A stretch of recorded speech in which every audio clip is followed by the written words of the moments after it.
তাহলে সাইমন ব্রিকার থেকে দুইটা কোয়েশ্চেন আছে থাইরয়েডের, এই দুইটা কোয়েশ্চেন একটু আমরা দেখবো। একটা নাম্বার হচ্ছে 92, ওপেন করো।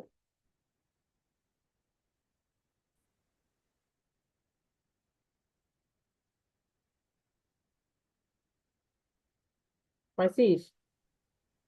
জি আপু, anaesthetic management of patient patient undergoing electric surgery. Thyroid surgery. তাহলে অ্যানাস্থেটিক মানে দেখেন লিখেই শুরুই করছে ইন্ট্রোডাকশন দিয়ে, একদম শুরুতে ইন্ট্রোডাকশন দিচ্ছে একটা। তাহলে এই ইন্ট্রোডাকশন কিন্তু আমরা ফলো করব, যে কোনো কিছু লিখবো। হ্যাঁ, anaesthesia for thyroid surgery can be challenging, হ্যান ত্যান ব্লা ব্লা ব্লা কিছু একটা লিখলাম। হ্যাঁ, থাইরয়েড নিয়ে লিখলাম, মানে মাথা না রাখলে মানে কিছু তো কিছু আমার থাকতে হবে। ওটা নিয়ে আমার মানে লিখলাম, যে কোনো কিছু আমরা লিখতে পারি, কিন্তু একটা ইন্ট্রোডাক্টরি লাইন অবশ্যই আমরা দিব। এখন দেখো এখানে বলছে কি ডেসক্রাইব দ্য অ্যানেস্থেটিক ম্যানেজমেন্ট। তাহলে অ্যানেস্থেটিক ম্যানেজমেন্ট আগেও, তাহলে আগের যে কথাটা সেটা হচ্ছে এটা আসলে আমাদের শুরু করতে হবে প্রি অপারেটিভ থেকে, এবং এটা কিন্তু আমাদের পোস্ট অপারেটিভ পর্যন্ত যাবে। কারণ অ্যানেস্থেটিক যে ম্যানেজমেন্ট আমরা করি এটা আমাদের প্রি অপারেটিভ কেস মানে অ্যাসেসমেন্ট থেকেই আমরা শুরু করি। এখানে দিচ্ছে প্রি অপারেটিভ অ্যাসেসমেন্ট, প্রথমত যে is there any evidence of derange thyroid function, যে আদৌ সে কি থাইরয়েড পেশেন্ট কিনা। আচ্ছা, তারপর বলতেছে কি হাইপোথাইরয়েড এবং হাইপারথাইরয়েড। দেখ আমরা কিন্তু এখান থেকে হুবহু মুখস্থ করবো না, আমরা জাস্ট কি পয়েন্টস গুলা নিব, যে কোনগুলো আমরা রাখবো। তাহলে যেহেতু বলছে electric thyroid surgery patient electric thyroid হবে, কিন্তু এটা হাইপো না হাইপার বলে নাই, তাহলে এখানে এখানে কি করছে ওরা, এখানে হাইপার এবং হাইপোর কিছু পয়েন্ট দিচ্ছে। আমরা মনে রাখবো কি কমন টার্মে, যে হাইপারে সব হাইপার হবে। হ্যাঁ, হাইপারে কি হবে, সব হাইপার হবে, আমার সব কিছু বেশি বেশি হবে। তাহলে ট্যাকিকার্ডিয়া হবে, পেশেন্টের হাইপার মেটাবলিক স্টেট হবে।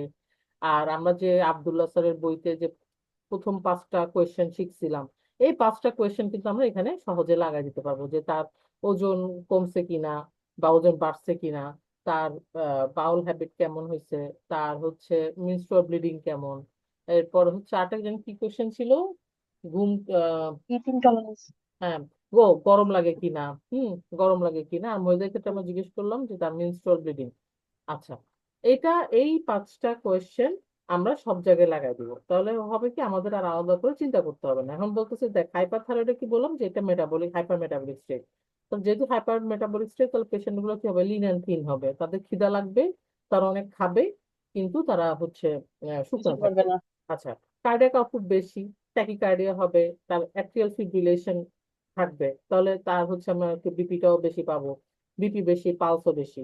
আচ্ছা, এরপর হচ্ছে তার impairment of the adrenal function, যে থাইরয়েড থাইরয়েড আসলে যেহেতু হাইপোথ্যালামিক পিটুইটারি মানে অ্যাক্সিসটা ফলো করতেছে, তাহলে তার জন্য কি হবে, আমাদের অ্যাড্রেনাল গ্ল্যান্ডের যে ফাংশন সেখানে কিন্তু এগুলো ইম্পেয়ার্ড হয়। তাহলে মোট আমরা তো মনে না রাখতেও পারি, আমরা এই পরের প্ল্যানটা মনে রাখবো, যে ইনক্রিজ ড্রাগ মেটাবলিজম। তাহলে হাইপার থাইরয়েড পেশেন্টকে আমার বেশি বেশি ড্রাগ দিতে হবে, এবং পেশেন্ট শুড বি ইউথ লাগবে। Thyroid before surgery. তাহলে এই যে ইউথ থাইরয়েড হবে, এটা হাইপার হাইপো দুজনের জন্যই লিখতে হবে। প্রযোজ্য। এই ইউথারের জায়গাটাকে মার্ক কর, মার্ক করবো এই জন্যই, কারণ হচ্ছে এই কথাটা যেন আমরা মিস না করি। এগুলো হচ্ছে এই কোয়েশ্চেনের কিওয়ার্ড, যে তুই সবই লিখে দিছিস কিন্তু পেশেন্টকে প্রথমে ইউথারেট করার কথাই লিখিস না, হবে না।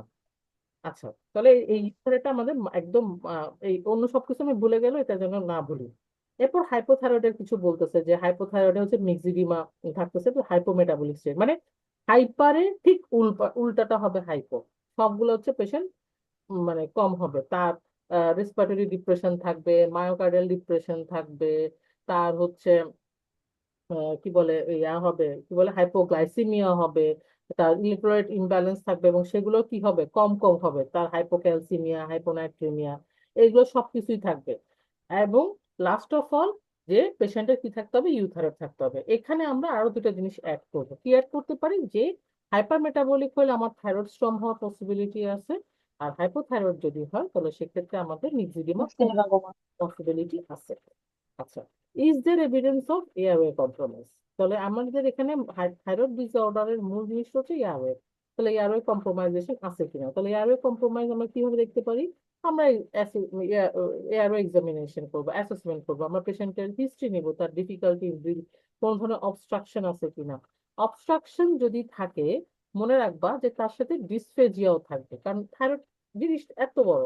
তাহলে সে তো যখন আমার এখানে ঠেলবে, তাহলে আমার কি হবে, আমার চাপটা গিয়ে সরাসরি ইসোফেগাসের উপরে গিয়ে পড়তেছে। তাহলে তার যেমন হুম। ব্রিদিং ডিফিকাল্টি হবে, একইভাবে তার কিন্তু ডিসফেজিয়াও থাকবে। আচ্ছা, তারপর আমরা কি করলাম, তারপর আমরা কিছু পেশেন্টের আমরা কি বলবো, কিছু এক্সামিনেশন করবো। এক্সামিনেশনের মধ্যে আমি বারবার বলতেছি নামগুলো আমরা লিখে দিব। হ্যাঁ, আমরা তাকে লেমন অ্যাসেসমেন্ট করতে পারি, আমরা তার ম্যালাম পার্টি দেখবো, হ্যাঁ, এই নামগুলো আমরা লিখে দিব। আর ইনভেস্টিগেশনের মধ্যে ওই যে চেস্ট এক্সরে করতে পারি, সিটি করতে পারি, আলট্রাসাউন্ড করবো, এগুলো হচ্ছে আমার ইনভেস্টিগেশন। এখন আসো ইন্ট্রাঅপারেটিভ কনসিডারেশন। এখন ইন্ট্রাঅপারেটিভ কনসিডারেশনের মধ্যে আমরা যেভাবে পড়ে আসছি আমরা সেভাবেই লিখবো। আমরা কিন্তু এইটা পড়ার উদ্দেশ্য হচ্ছে, সাইমন বেকারের কোয়েশ্চেনটা পড়ে যাওয়ার উদ্দেশ্য কিন্তু এখান থেকে মুখস্থ করা না, এখান থেকে হচ্ছে প্যাটার্নটা বোঝা বা কি পয়েন্ট গুলোকে বোঝা, যেগুলো আমার মিস করা যাবে না। তাহলে ইন্টারপারেটিভ কনসিডারেশন যদি বলি, তাহলে সেখানে বলতেছে যে এয়ারওয়ে ম্যানেজমেন্ট। এয়ারওয়ে ম্যানেজমেন্টের মধ্যে আমাদের কি নিতে হয়, এখানে ইন্টিগ্রেশন করতে গেলে আমাদের কিন্তু আর্মার টিউব লাগে। আচ্ছা, এই আর্মার হুম। টিউব লাগতেছে, প্লাস আমার এখানে ডিফিকাল্ট হচ্ছে ওই যে তবে শুরুতে বলছিলাম যে ডিফিকাল্ট যদি আমি চিন্তা করি, তাহলে আমার ডিফিকাল্ট ট্রলি আমি রেডি রাখতেছি, আমি ডিফিকাল্টের জন্য ভিডিও লারিঙ্গোস্কোপি, ফাইবার অপটিক এগুলো রেডি রাখতেছি।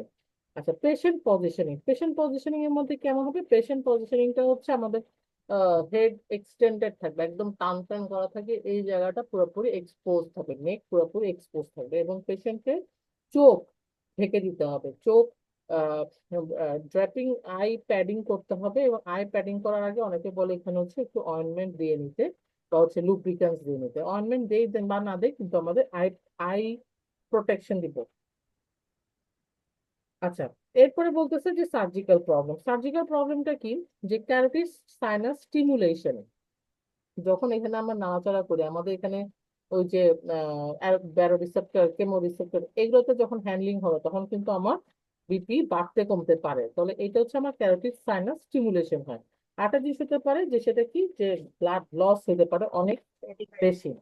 আচ্ছা, injuries to the laryngeal nerve. Injuries to the laryngeal nerve, এটা তো আসলে আমাদের কোনটা যায়, সাধারণত রিকারেন্ট ল্যারেঞ্জিয়াল নার্ভ। তাহলে এটা আমাদের কি করবো, যে এক্সটুবেশন করার আগে অবশ্যই আমার ভোকাল কর্ডের মুভমেন্ট আমি দেখে এক্সটুবেট করবো।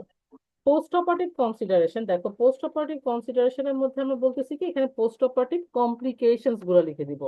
পোস্ট অপারেটিভ কমপ্লিকেশনস গুলোর মধ্যে ওই যে হেমোরেজ, আমরা যে ওই স্মিথে যেটা পড়ে আসলাম, যে পোস্ট অপারেটিভ আমাদের কি হতে পারে, হেমোরেজ হতে পারে, তার হেমাটোমা ডেভেলপ করতে পারে, তার কি বলে রিকারেন্ট ল্যাঞ্জিয়াল নার্ভ পলস হতে পারে, তার হাইপোক্যালসিমিয়া ডেভেলপ করতে পারে, ট্রাকিওমালাসিয়া হতে পারে। তাহলে এই কথাগুলো জাস্ট হচ্ছে লিখে দেবো এখান থেকে। ইয়া করার কিছু মানে এগুলো হচ্ছে আমাদের এখানে কিওয়ার্ডস। আচ্ছা, আরেকটা কোয়েশ্চেন আছে, সেটা হচ্ছে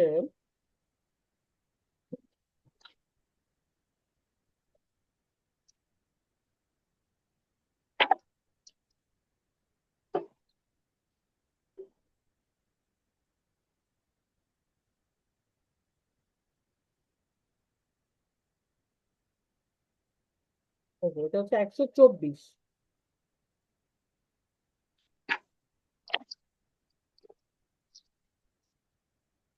124, দ্য কোয়েশ্চেন হচ্ছে outline the anaesthetic implications of managing patient with thyroid disease who require non thyroid surgery. তার মানে হচ্ছে পেশেন্টের, সাপোজ Yeah. একটা থাইরয়েডের পেশেন্টে আমি ডক্টরের কোলেসিস্টেমিক সাথে করতেছি, বলবো। হ্যাঁ, হুম। কোলেসিস্টেমিক করতেছি। তাহলে কোলেসিস্টেমি যদি আমি করি, তাহলে এই পেশেন্টের হচ্ছে থাইরয়েড ডিসঅর্ডার আছে, তাহলে সেক্ষেত্রে আমার অ্যানেস্থেটিক ইমপ্লিকেশন কি হবে একই জিনিস। ওই যে পেশেন্টটা কি আমার থাইরয়েড ডিজিজ আছে, এটা কি থাইরয়েড থাকতে হবে। তাহলে হাইপার হিসেবে তার কি কি সাইন সিমটম থাকতে পারে, এগুলো নিয়ে আমরা এখানে লিখবো। তার যদিও বা এখানে এখানে হচ্ছে কিছু পোস্ট অপারেটিভ, তারপর তার যে ক্রাইসিস গুলো সেগুলো ডেভেলপ করতে পারে, কারণ মানে মিক্সিডিমা কোমা কিংবা থাইরয়েড স্ট্রোম শুধুমাত্র থাইরয়েড করলে হবে না, নন থাইরয়েড সার্জারি করলেও ডেভেলপ করতে পারে। আচ্ছা, এবং পোস্ট অপারেটিভ, কিন্তু এখানে পোস্ট অপারেটিভ যে কমপ্লিকেশন হবে সেখানে কিন্তু আমরা রিগার ল্যাঞ্জার নার্ভ পালসি লিখবো না। এই রিগার ল্যাঞ্জার নার্ভ পালসি, হাইপোক্যালসিমিয়া, এগুলো হচ্ছে এখানে আসবে না। তাহলে ওইগুলা ছাড়া এমনি in general post operative complication হবে, বা পোস্ট অপারেটিভে গিয়ে থাইরয়েড স্ট্রম বা মিক্সিডেমা কমা, এটা কিন্তু পোস্ট অপারেটিভ ফেজে ডেভেলপ করার ইয়া থাকে বেশি, তাহলে পোস্ট অপারেটিভে গিয়ে এই সমস্যাগুলো ডেভেলপ করবে। আচ্ছা, যেমন এখানে দেখ একটা পয়েন্টে মিক্সিডিমার যে পয়েন্টটা, এখানে মোটামুটি একই বলতেছে যে এটা কি ট্রিটেড, ফার্স্ট হচ্ছে আমি পেশেন্টকে ইউথাইরয়েড করে নিব, এটা আমার প্রথমে লিখতে হবে যে patient should B euthyroid before processing to the surgery. এখন যদি ইউথারেড না হয় তাহলে তখন কি হবে, যে পেশেন্টটা হয়তো বা ডায়াগনোসড ছিল না বা আনট্রিটেড ছিল, যে severe untreated or under treated disease may be characterized by, তাহলে কি কি মিক্সিডিমার ক্ষেত্রে কি কিছু সে উদাহরণ দিচ্ছেন। অ্যানাস্থেটিক ইমপ্লিকেশনস কি হবে, যে আনস্টেবল বা লেবার, মানে পেশেন্ট যদি আমার ট্রিটমেন্টে না থাকে, আমি যদি তাকে ইনসিডেন্টাল ডায়াগনোসিস হোক বা আমি জানি যে সে ঠিক মতো ওষুধ খায় না, তাহলে তার সেক্ষেত্রে কি কি প্রবলেম। লাস্টের বুলেটটা দেখ, অ্যানাস্থেটিক ম্যানেজমেন্ট, যে elective surgery in severe disease, তাহলে patient should be euthyroid. Elective surgery in mild disease, মানে তাহলে তার যে ডিজিজ কন্ডিশন সেটা কিন্তু মাইল্ড, তাহলে ইনক্রিজ রিস্ক ইজ ডিসপিউটেড। হুম, তাহলে সেক্ষেত্রে আমাকে কিন্তু মানে করে দিতে হচ্ছে, আমি করতে পারতেছি, আহ, কিন্তু আমাকে কশাসলি দিতে হবে। এমার্জেন্সি ক্ষেত্রে তো আসলে কোনো অপশনই নাই, সেক্ষেত্রে আমাকে মানে ক্রাইসিস হবে ধরে নিয়েই শুরু করতে হবে। আচ্ছা, ওখানে পাশের পেজে একইভাবে লিখছে যে লাস্টে হাইপারথাইরয়েডে কি লিখলো, যে অ্যানেস্থেটিক ম্যানেজমেন্ট ইলেকটিভ সার্জারিতে কেমন করে দিব, যে patient should be euthyroid, it take up to 2 months before antithyroid agent আর ফুললি এফেক্টিভ। আচ্ছা, আর ইমার্জেন্সি সার্জারিতে কি বলছে, যে acutely the effect of thyroid excess can be attenuated by the use of beta receptor blocker. আচ্ছা, এখান থেকে এগুলো আমরা পড়তেছি না, বিকজ আমরা এগুলা মোটামুটি থাইরয়েড পড়লে আমরা বুঝতে পারবো। এখন আসো আমরা ভিউ পয়েন্ট ক্লিনিক্যালে থাইরয়েডটা শুরু করি। তাহলে এতক্ষণ যেগুলো পড়লাম সেগুলো অনেকগুলো আমাদের কনফিউশন গুলো চলে যাবে।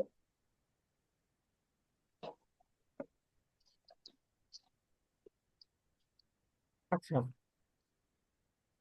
এখানে আমি কিছু ঘোড়ার ডিমের বানাইছিলাম, এগুলো আমি তোদের একটু তুলে দিব, যদিও বা আমি বুঝবি কিনা আমি কনফিউজ, আমি বুঝাই দিব। মানে এখানে হয়েছিল কি, যে যখন আমরা লং কেস করতেছিলাম, লং কেসের একটা রিটেনের মধ্যে লং কেসের একটা ফরম্যাট রেডি করছিলাম। ওই ফরম্যাটে আমরা কি কি কারণ দেখা যায় অনেক পেশেন্ট অনেক কিছু আমরা বলতে ভুলে যাই, তখন হচ্ছে বিশেষ করে জেনারেল এক্সামিনেশনে একটা ফরম্যাট রেডি করছিলাম। ওগুলো কেস টু কেস কিছু ভ্যারি করবে, কিন্তু একটা মানে দাঁড় করায় রাখছিলাম আর কি, ফর অল লং কেস আমরা কিভাবে করে বলবো। আচ্ছা, এটা গেল। আর থাইরয়েডের জন্য যেটা লিখছিলাম, যে হাইপো হাইপার মিলায় একটা লিখছিলাম, যেটা লিখছি নোটটা সেটা মূলত হাইপোর, আর হাইপারের যেসব জায়গায় চেঞ্জ হবে ওগুলোর নিচে আন্ডারলাইন করে দিছি। হ্যাঁ, আহ, আচ্ছা। ওগুলা নিচে আন্ডারলাইন করা মানে হচ্ছে ওগুলা হাইপারে চেঞ্জ হবে। হ্যাঁ, ওখানে ওভাবে করে লিখছি যাতে মানে ভুলে না যায়, মানে এটা আমার আমার উদ্দেশ্য ছিল যে এটা আমি খারাপ মুখস্থ করে ফেলবো, তাহলে আমার আর ডাইনে বামে তাকাইতে হবে না। যেখানে মোটামুটি সব, যেহেতু সময় নিয়ে গুছাই লিখছি, সবগুলো পয়েন্টে এখানে টাচ করা হয়েছে। আচ্ছা, এরপরে হচ্ছে আরেকটা যেটা বলছিলাম, যে ওই হাইপোর জন্য কিছু লেখছি, যে কি জানি লিখছিলাম, যে মাথায় বুদ্ধি শুদ্ধি কমে যাবে, হার্টে হচ্ছে মানে কষাপ কম, তাহলে ব্র্যাডি কমবে, ব্লাড ভলিউম কমবে, কন্ট্রাক্টিলিটি কমবে। আচ্ছা, এবার দেখলে বুঝে নিবে আর কি। হ্যাঁ, মানে হাইপোতে কি কি হচ্ছে হুম, টোটাল সেগুলো এক জায়গায় লিখে আছে, মানে আমার কাছে 3টা শীট আছে এরকম ছোট ছোট, এইগুলা 3টা শীট গুলো হুম। আমি ছবি তুলে দিব, তখন এটা একটু ডিটেল মানে সময় নিয়ে আচ্ছা, একটু পড়লে বুঝতে পারবে। আচ্ছা, এখন আসো যেটা বলতে চাই আচ্ছা। সেটা হচ্ছে হাইপোথাইরয়েড, আমরা একটু কেসটা এখানে আলোচনা করব, যতটুকু আলোচনা করবো একটু রিটেন বেসড করবো, আর লং কেস একটা টাচ দিয়ে যায়। সেটা কি, যখন লং কেস আমরা প্রেজেন্ট করব তখন আমরা চিফ কমপ্লেইন্ট আমরা 2টা 3টার বেশি রাখবো না। এখন এটা যেহেতু সময় এখন আমাদের খারাপ, আমরা যেসব লং কেস পড়ে আসছি এগুলো যে আমাদের পড়বে আমরা শিওর না, নাও পড়তে পারে, যে কোনো হুম। কিছু লং কেস হইতে পারে। যে কোনো কিছু। এখন কি হবে আমি তো আসলে আমি জানি না, তো আমার যেটা প্রিপারেশন কমনলি হয় সেটা তো আমার নিতেই হবে। আর আনকমনলি হইলে সেটা তো মানে নিজের মানে এগুলো পড়লে হবে হবে কি আস্তে আস্তে একটা নিজে একটা সিস্টেম বুঝতে পারবে কিভাবে কিভাবে অ্যান্সারটা করতে হয়। আচ্ছা, এখন থাইরয়েডে দেখ, যেটা অনেকগুলো পয়েন্ট আছে, অনেকগুলো পয়েন্টের মধ্যে আমরা সবগুলো পয়েন্ট নিব না। 1 নাম্বার হচ্ছে swelling in front of the neck. My hmm. Patient Mrs Amena, ah, ধর 45 year old, hailing from Rangpur, presented to me with the complaints of hmm, presented to me বা admitted to this with the complaints of swelling in front of the নেক। আচ্ছা, for এত years. 2 নম্বরে বলবো হচ্ছে weight gain. হ্যাঁ, 2 নম্বরে বলছি weight gain for এত। আচ্ছা, এরপরে আমরা কি বলবো? এরপরে হচ্ছে 3 নম্বর পয়েন্টে কি বলবো, যে increase sleepiness, lethargy and general weakness for the same duration. 3টা পয়েন্ট। আমরা কিন্তু এখানে কনস্টিপেশন, মেনস্ট্রুয়াল ফ্লো এগুলো কিছুই বলবো না। চেঞ্জেস অফ দ্য ভয়েস, হুম। কারণ ভয়েস চেঞ্জ সবার নাও হইতে পারে, যদি থাকে তো নাও বলবো। হতে পারে। এখন হচ্ছে, তাহলে কি বললাম, যে according to the statement of the patient she was reasonably well এত ইয়ার্স ব্যাক।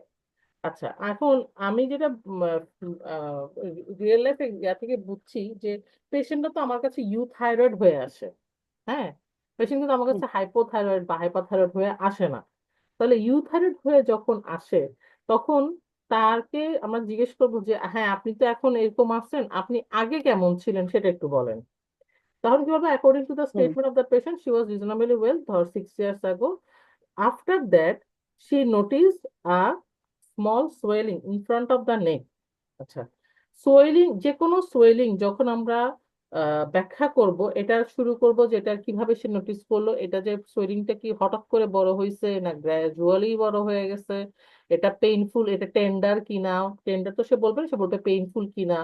এটা তার কোনো কম মানে সোয়েলিং এর কারণে তার কোথাও যে কম্প্রেসিং ইফেক্ট আছে কিনা, এটা অন্য কোনো কোনো কিছু ওভারলাইন স্ট্রাকচার বা আন্ডারলাইন ওভারলাইন স্কিন বা আন্ডারলাইন স্ট্রাকচারের উপর কোনো ধরনের কম্প্রেশন দিচ্ছে কিনা, বা তাতে কোনো ডিফিকাল্টি হচ্ছে কিনা। হ্যাঁ, এগুলো হচ্ছে, এই পয়েন্টগুলো এখানে চলে আসবে। তাহলে সোয়েলিং হচ্ছে কি বলতেছে, insidious in onset, progressive, progressive in nature. এই কথাটা আমরা না বলবো কি, gradually increasing in size and shape. ছোট ছিল, আস্তে আস্তে সেটা সাইজ এবং শেপ দুটাই বদলায় গেছে। Not painful, not associated with the difficulty in breathing and swallowing. এটা আমরা বলতেই হবে, not associated with difficulty in breathing and swallowing. কেন?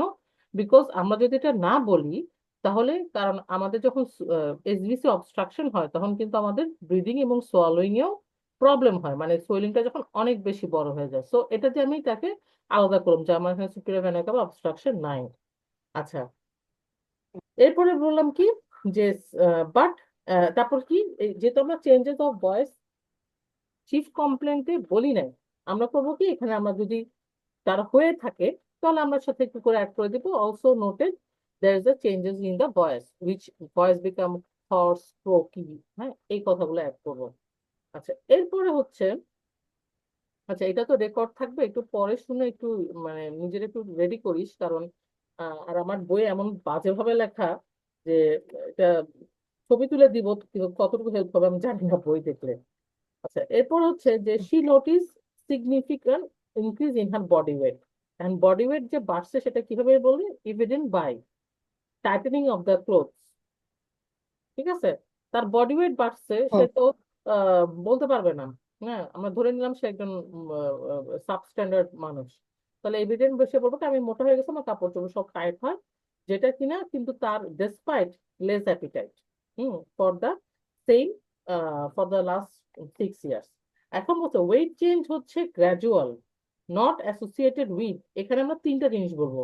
ওয়েট চেঞ্জের কথা যখনই আসবে, আমরা ওয়েট দিয়ে অনেক কিছু বুঝি, যে ওয়েট চেঞ্জের দিয়ে আমরা বুঝি তার হচ্ছে কোনো হার্ট ডিজিজ আছে কিনা, তার কোনো কিডনি ডিজিজ আছে কিনা, কারণ কি এবং তার কোনো হচ্ছে স্ক্যান্টি মিকচুরেশন। তাহলে ওয়েট চেঞ্জ, Maturation. তাহলে weight change was gradual and not associated with scanty micturition or any known heart or kidney disease. আচ্ছা, মানে আমরা সিকিডি কে আলাদা করে ফেললাম, আমরা এখানে হার্ট ফেলিওর কে আলাদা করে ফেললাম।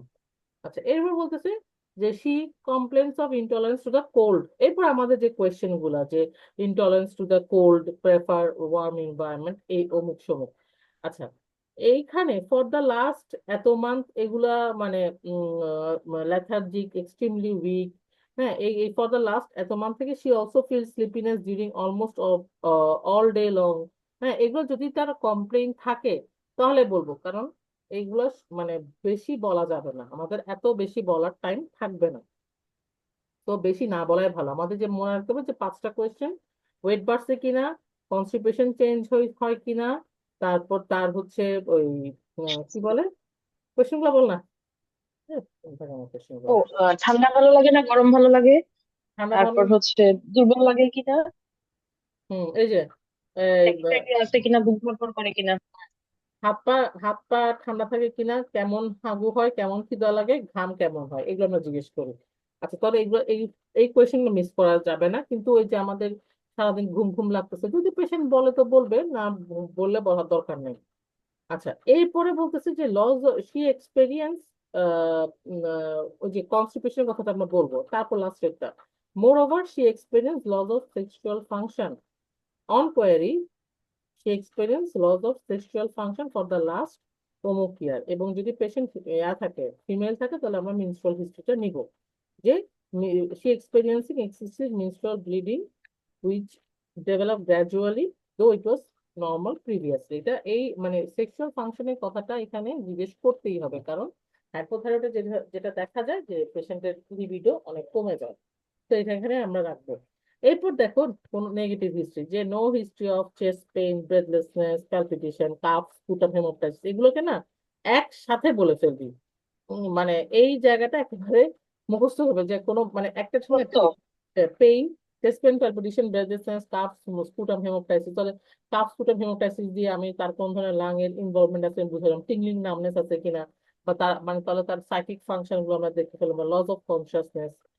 তারপর হচ্ছে history of no history of joint swelling, pain, joint swelling, pain, jaundice, তাহলে কোন ধরনের আমার অবস্ট্রাকটিভ জন্ডিস বা লিভার ফেলিওর আছে কিনা সেগুলো আমরা এখানে লিখে দিলাম। আর লাস্ট হচ্ছে হার্ট বা লাউল হ্যাবিটিস নর্মাল। আচ্ছা, এটা গেল আমার তাহলে কেস প্রেজেন্টেশন।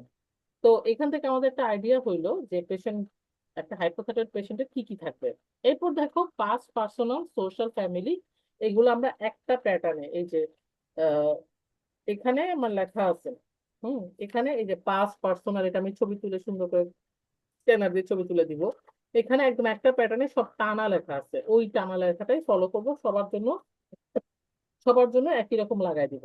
শুধুমাত্র এখানে হাইপোথাইরয়েডের ক্ষেত্রে আমরা কি নিব, একটা লিখে রাখ, সেটা হচ্ছে হাইপোথাইরয়েডের ক্ষেত্রে আমার একটা ওএস এর হিস্ট্রি নিতে হবে।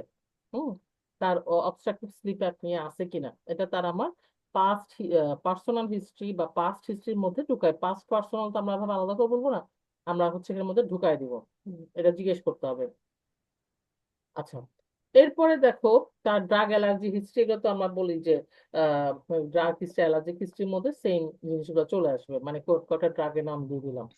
এরপর জেনারেল এক্সামিনেশন, জেনারেল এক্সামিনেশনে হাইপোথাইরয়েড পেশেন্টের অনেক অনেক ফাইন্ডিং, তার ফাইন্ডিং এর কোনো শেষ নাই।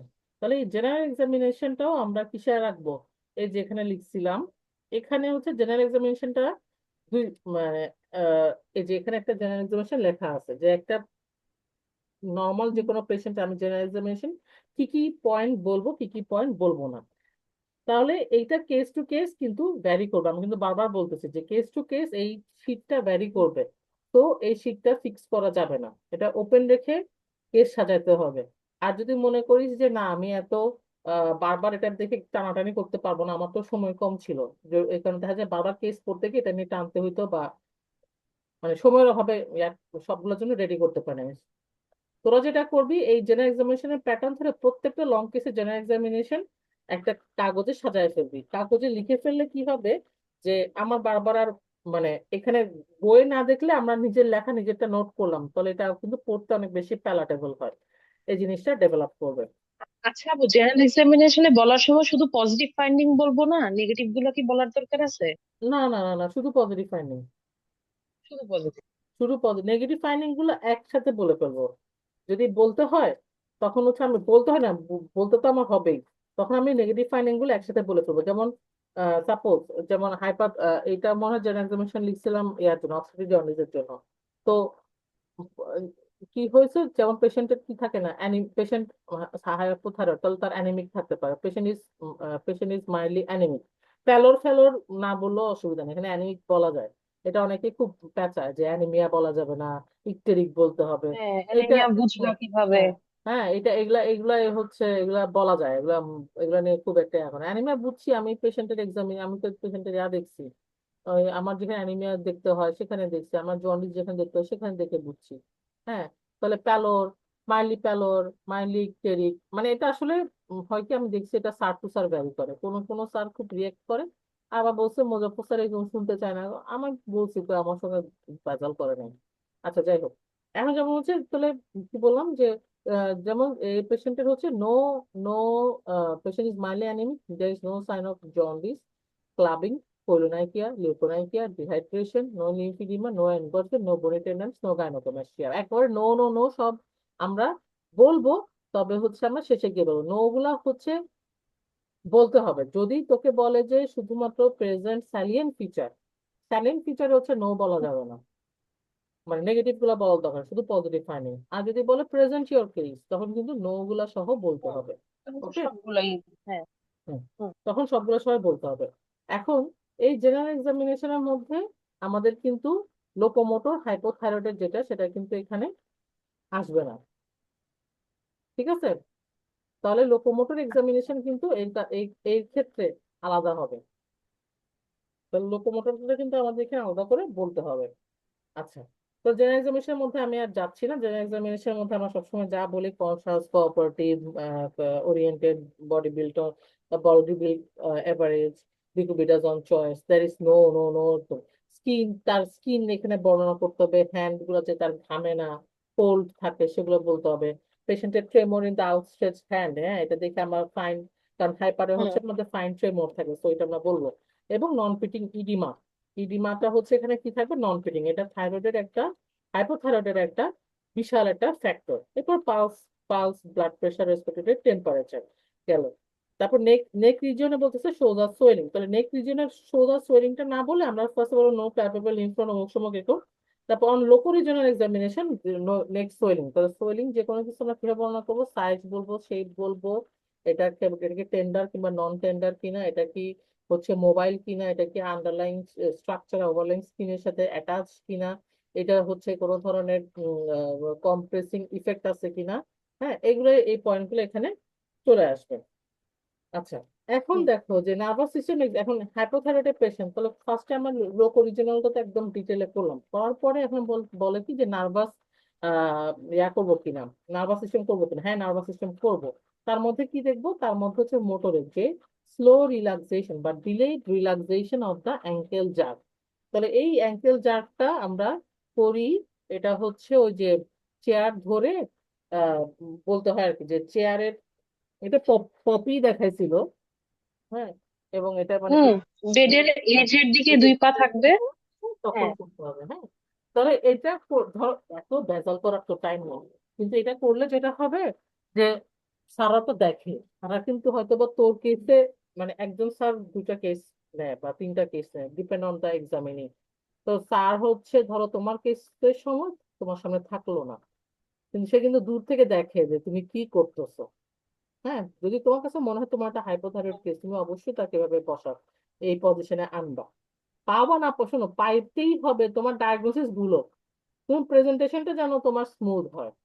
ডায়াগনোসিস তোমার ভুল হইতে পারে, অসুবিধা কি, তুমি এখন তোমার হিস্ট্রি নিয়ে, তুমি তো এটা কেস জানো না, তো তুমি হিস্ট্রি নিয়ে দেখলা তার কি আছে, তাহলে তোমার মানে এক্সামিনেশন তুমি যা পাইছো তাই, এখন তো তুমি ইয়া করতে পারবে না, তুমি তো জানো না কেস। আচ্ছা, বরং অ্যাকুরেট বললে হচ্ছে তখন সন্দেহ করে বসে যে তল তো খাইছে এরা, এরা কেস জানে, জেনে আসছে। হুম জেনে আসছে। আচ্ছা, আমি না, আমি আমার এই বইয়ের ছবিগুলো তোদেরকে তুলে দিব, আমার বইয়ের যে অবস্থা।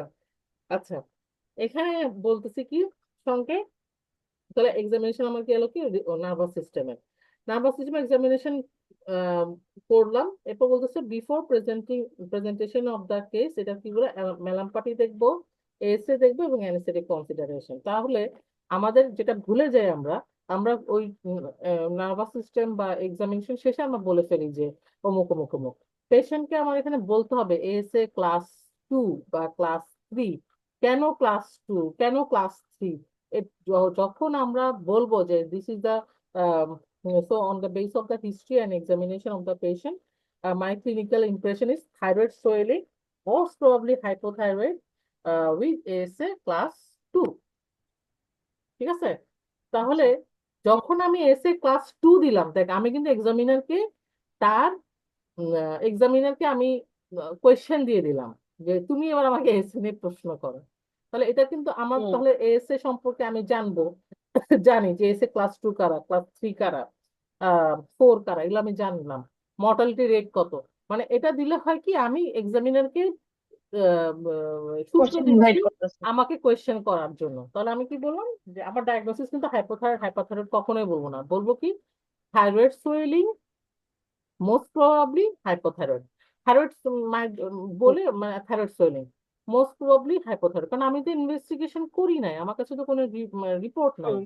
তো আমি কিভাবে বললাম যে এটা ইয়া কিনা? এখন স্যার তখন আমাদের সাথে বলতো যে তুমি কিভাবে শিওর হইলা যে এটা থাইরয়েড সোয়েলিং, যেটা বণিক স্যার কথা, তুমি কিভাবে বুঝো যে এটা থাইরয়েড, এখানে এখানে শুধু থাইরয়েড থাকে, এখানে অন্য কোনো সোয়েলিং থাকতে পারে না? তখন তোমাকে জিজ্ঞেস করবে যে মিড লাইন সোয়েলিং এর মিডলাইন কজ কি, ল্যাটেরাল সোয়েলিং সোয়েলিং এর কজ কি, এখানে তো আমার আরো গ্ল্যান্ড প্যারোটিড গ্ল্যান্ড সোয়েলিং হতে কেন পারে, না? বা থাইরোগ্লোসাল সিস্ট হতে পারে। তখন তোমাকে আবার ডিফারেন্সিয়েট করতে হবে যে থাইরয়েড থাইরয়েড কেন এটা থাইরোগ্লোসাল সিস্ট না, কেন এটা শুধুমাত্র থাইরয়েড সোয়েলিং। তখন আরো আমরা তো ডিফারেন্সিয়েট করব। হ্যাঁ, করার পরে আমরা বলবো যে মেইন জিনিসটা হচ্ছে স্যার এটা মুভস উইথ ডিগ্লুটেশন, কথা শেষ। যে thyroglossal move system, upward with deglutition. হ্যাঁ, মুভস উইথ ডিগ্লুটেশন। তখন জিজ্ঞেস করবে যে তাহলে ডিগ্লুটেশনের সাথে কেন মুভ করবে থাইরয়েড গ্ল্যান্ড? হুম, এটা এটা তো কারণ যে প্রিট্রাকিয়াল ফাসার মধ্যে চেইন ইনভেস্টেড থাকে, এই কারণে সে মুভ করবে। তাহলে আমি কিন্তু যখন আমি বলবো হাইপোথাইরয়েড, তখন কিন্তু এটা হবে না, কারণ আমি ডায়াগনোসিস মানে ইনভেস্টিগেশন ছাড়া কিভাবে বলবো হাইপোথাইরয়েড? আমি বলতেছি thyroid swelling, thyroid swelling most probably hypothyroid. তাহলে ওয়াই থাইরয়েড সোয়েলিং? কারণ এটা মুভ উইথ ডিগ্লুটেশন, কারণ ডিগ্লুটেশনে মুভ করে প্রিট্রাকিয়াল ফাঁসার মধ্যে ইনভেস্টেড থাকে। আচ্ছা, তাহলে তুমি প্রথমে কি করতে চাও? তুমি কি মানে বনিক স্যার এটা প্রিয় কোয়েশ্চেন যে তুমি তাহলে কিভাবে বুঝো থাইরয়েড সোয়েলিং? স্যার এটা মুভ করতেছে, এটা দেখেই বুঝে ফেলবো? না স্যার, আমি পেশেন্টকে একটা আল্ট্রাসাউন্ড করতে দিব, আল্ট্রাসাউন্ড করতে বলবো, আল্ট্রাসাউন্ড করাবো। আল্ট্রাসাউন্ড করায় কি পাবা? তখন হচ্ছে আল্ট্রাসাউন্ড করায় তুমি কি পাবা, তার মধ্যে কি কি থাকবে, এগুলো নিয়ে কোয়েশ্চেন আসবে। কিন্তু প্রথমে আমরা থাইরয়েড ফাংশন টেস্ট বলবো না। এটা একদম স্যার পছন্দ করে না, খুব রাগ করে এটা শুনলেই, যে থাইরয়েড ফাংশন টেস্ট কি, থাইরয়েড ফাংশন টেস্ট? হ্যাঁ, অতএব যদি বলে যে একটা, তুমি যদি ইনভেস্ট মানে ডায়াগনোসিস করার জন্য একটাই করতে চাও, তাহলে কি করবো? যে আল্ট্রাসোনোগ্রাম নেক। তাহলে এটা থাইরয়েড সোয়েলিং কি না এটা বোঝার জন্য আমি আল্ট্রাসোনোগ্রামটা নেক করবো। থাইরয়েড ফাংশন টেস্ট কিন্তু কখনোই আমরা বলবো না। এটা কিন্তু সবসময় মাথার মধ্যে নিয়ে যাবে যে ফার্স্ট হচ্ছে কি, যে এটা আসলে থাইরয়েড গ্ল্যান্ড কি না দেখার জন্য। আচ্ছা, এরপর আমরা 2 নম্বর পয়েন্টে কি বলতে পারি? যে থাইরয়েড ফাংশন টেস্ট যদি স্যার শুনতে চায় না, এটাকে একটু ঘুরায় বলবো যে থাইরয়েড হরমোন অ্যাসে করবো। হ্যাঁ, টিএসএইচ, FT4, FT3 রেঞ্জ গুলা জেনে নিবি, রেঞ্জ গুলা জানতে হবে। আচ্ছা, সেখানে আসতেছি। এরপর হচ্ছে কেন হাইপোথাইরয়েড মনে হচ্ছে তোমার কাছে? তখন আমরা কোশ্চেন দেবো, যেমন এই যে কোল্ড ইনটলারেন্স, ঠান্ডা সহ্য করতে। আমি এটা সহজ বাংলা লিখে রাখছিলাম কি, যে ঠান্ডা সহ্য করতে পারে না, তারপর কম ঘামে, হাত পা ঠান্ডা থাকে, কষা হাগু, কম খিদা লাগে। হ্যাঁ, এটা হচ্ছে বাংলা ভাষায়, যে ঠান্ডা সহ্য করতে পারে না, আহ হাত পা ঠান্ডা থাকে, কম ঘামে, হাগু, কম খিদা লাগে, কষা হাগু। হ্যাঁ, এটা। এরপরে এখানে দেখো লাস্টে 2টা পয়েন্ট, যে নন পিটিং ইডিমা কেন?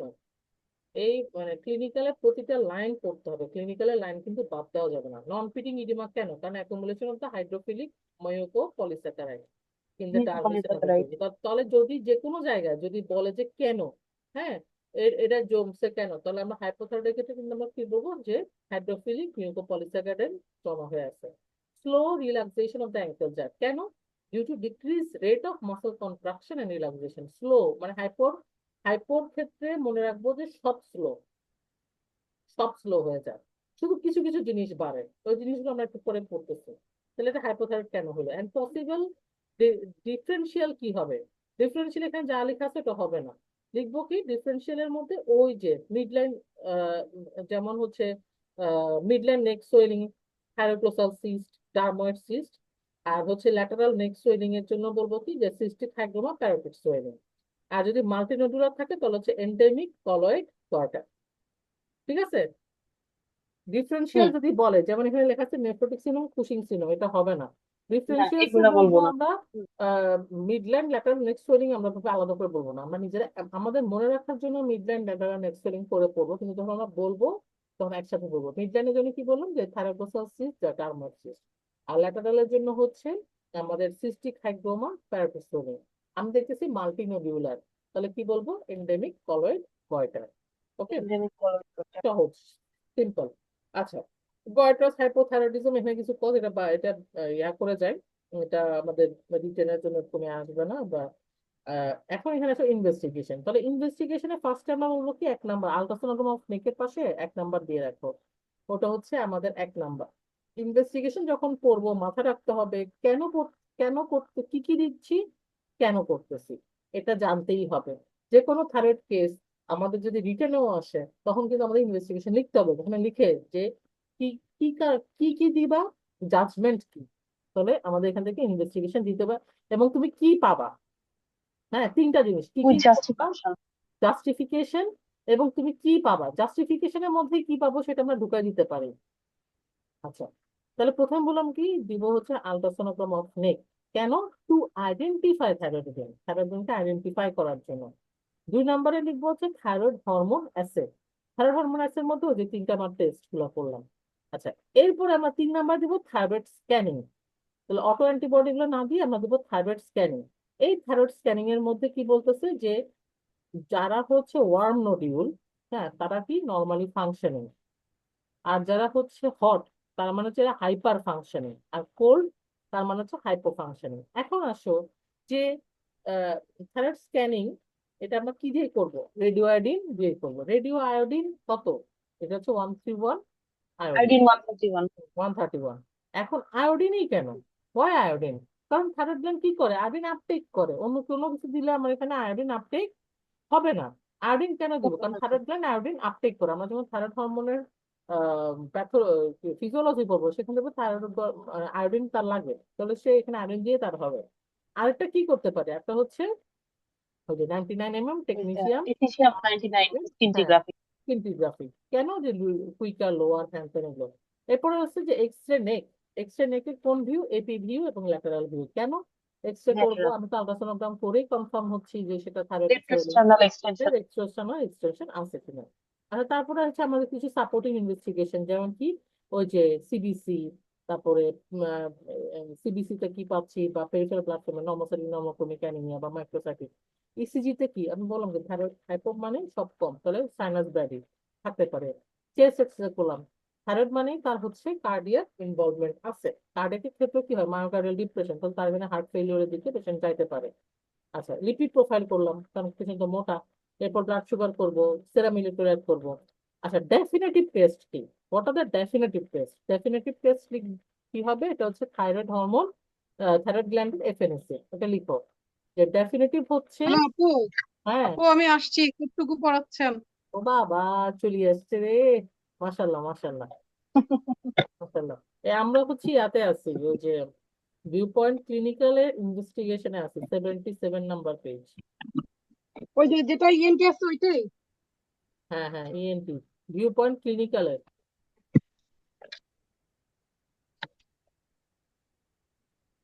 কত, 77 আপু? হুম। বুঝিনি আপু, এটা কি ওই যে শর্ট নোটস এর ওইটা? ক্লিনিক্যাল ক্লিনিক্যাল মানে ওই যে ছোট চিকন বইটা, পুরানোটা? চিকন বইটা। ওই যে আগের চিকন বইটা না? হ্যাঁ, আগের চিকন বইটা। Long case, long case.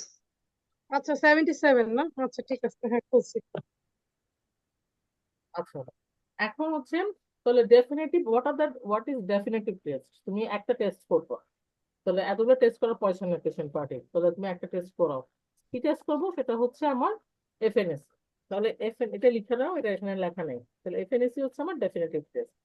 আচ্ছা, আর এটা বলতেছে যে থাইরয়েড হরমোন যদি আমরা করি, তাহলে থাইরয়েড হরমোনের মধ্যে কোনটা হচ্ছে ডেফিনেটিভ? সেটা হচ্ছে টিএসএইচ। আচ্ছা, এর মধ্যে দেখো যে সিবিসি উইথ পেরিফেরাল ব্লাড ফিল্মে আমরা বলতেছি নর্মোসাইটিক নর্মোক্রমিক বা হচ্ছে ম্যাক্রোসাইটিক অ্যানিমিয়া পাই। কেন অ্যানিমিয়া হবে এখানে পেশেন্টের? অ্যানিমিয়া হচ্ছে বিকজ থাইরয়েড হরমোন হচ্ছে হিমোগ্লোবিন সিনথেসিসে হেল্প করে। তাহলে যেহেতু তার হাইপোথাইরয়েড, তার মানে হরমোন কম, তো ওইভাবে সে হিমোগ্লোবিন সিনথেসিস করতে পারে না, যে কারণে হাইপোথ্যানিমিয়া হয়। তাহলে এটা একটু লিখে নাও যে